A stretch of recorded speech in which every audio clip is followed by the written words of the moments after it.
esteemed guests, Right Reverend Bishop Dr. Samuel, Honorable Mayor of Bengaluru, Ms. Padmavati, esteemed guests, Ms. Ramya, our very own UN Women Advocate for Gender Equality, Aishwarya Dhanush, thank you for coming, the Board of Management, Professor John Zachariah, Saket Mani, Colonel Pillai, teachers, young friends. You've heard this before and you heard it again this morning.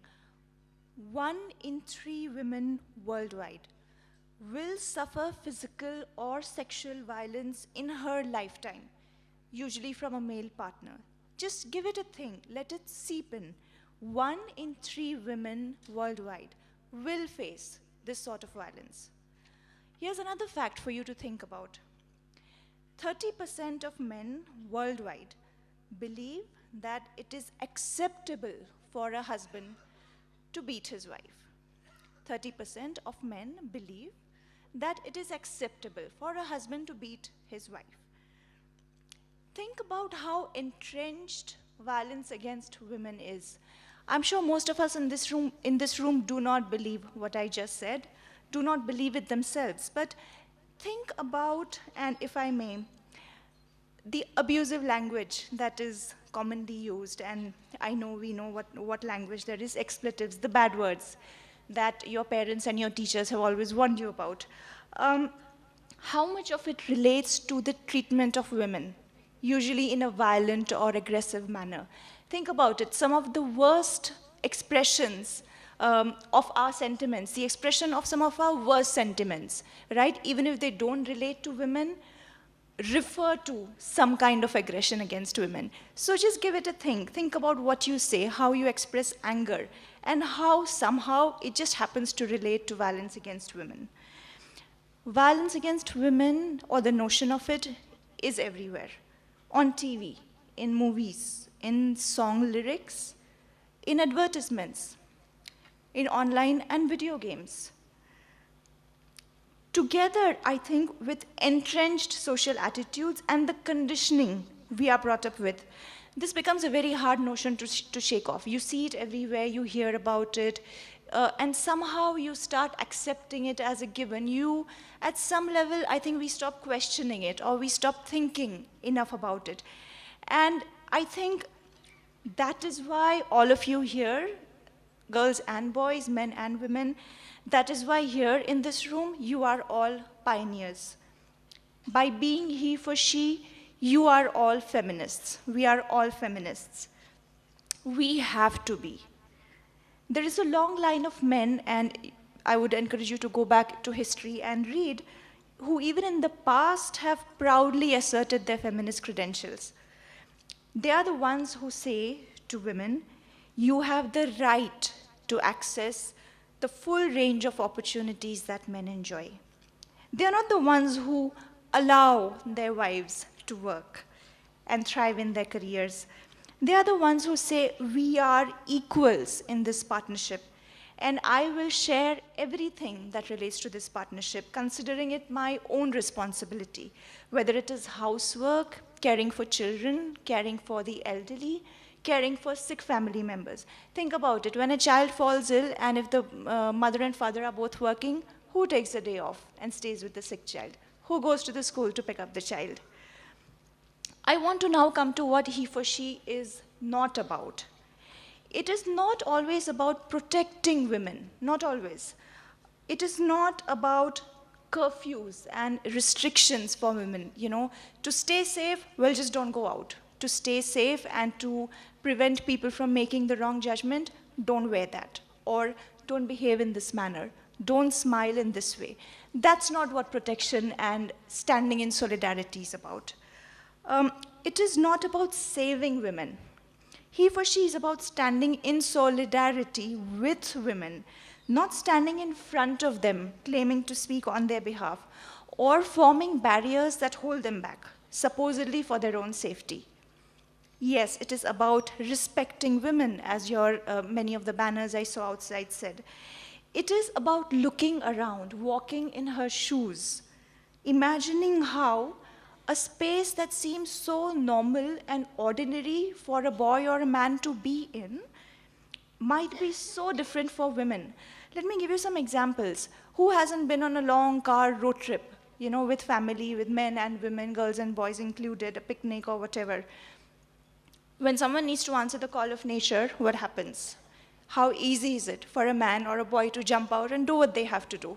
What do the women and girls do? They hold it in.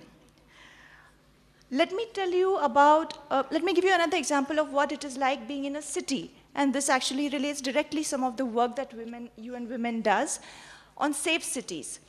I would like you, when you go out onto the streets, to the mall, in public spaces next time, to look around and view a space from a woman's eyes, from a girl's eyes, right?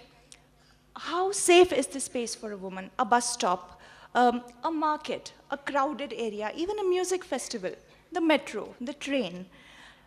I don't know if you've noticed, but if you see a crowded bus and if you see a woman in it, you will see how she withdraws into herself. She shrinks. You will see her holding her bag like this. And it is not to protect the bag, it is to protect herself. Next time you go out and you're out in public spaces, try and observe some of that. Look at this city, your city, with new eyes. And I think there will be a great number of revelations. Public transport, I just mentioned. Something that is related, equal workplaces. A lot of companies nowadays are putting into practice measures and steps that make it easier for women to get into the workplace, to thrive, having flexi time, childcare benefits, but we have to extend it further. And when you go out of the school and you have careers, I would really like you to think about some of these things. How do we make it equal, genuinely, substantively equal? So the message is, don't be a bystander anymore. It is time to speak up in homes, in schools, in colleges, in workplaces, in public spaces. How can you do that? When you hear a sexist, misogynist joke, call those people out. Say, buddy, this is not on. Was this a joke? Well, I didn't find it funny. Is this something that degrades women? Is it something that is hate speech? Does it degrade people of different sexual identities? And we know there are those. They are people. They are not criminals. You will, I'm afraid, and I'm sorry to say, also find this in your own families, among relatives. So respectfully call these people out. Say, uncle, that was not a nice thing to say. That was a very patronizing way of referring to a so-and-so woman.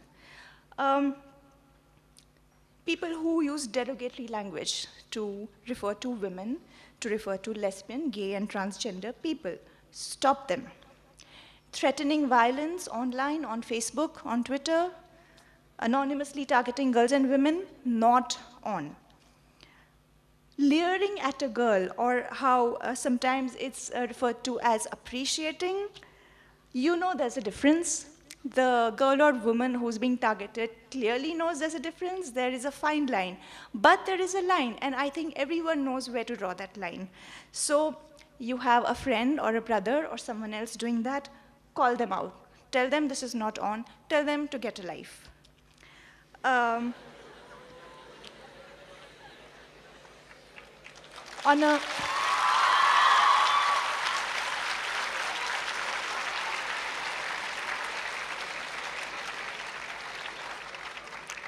On a more positive and hopeful note, and I see tons of hope in this room, the fact that you are all here, part of this campaign, already standing up, already speaking out for something you believe in the tradition of this great school, which has taught you to question, explore, and not just accept ready-made answers.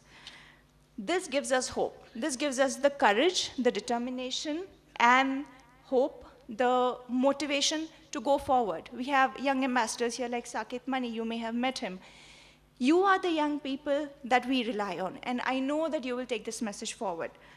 Check out the website, HeForShe.org, if you haven't already. Sign up, register your pledge, but do not stop there. Take this conversation forward. Form clubs, form groups, form associations, together with girls. Sit with them and understand what they feel, what they go through, understand what they want you to do. And it may not always be, being a protector. There might be other ways, more nuanced, more effective ways.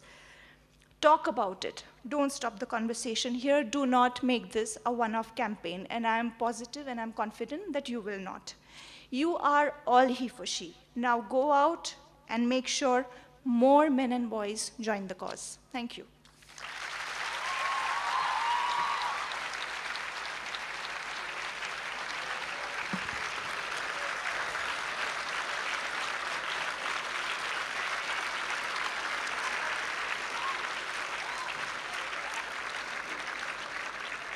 Thank you, Ms. Vinita Naik. It has really hit the heart, the core of our boys and girls present here this morning. Thank you so much.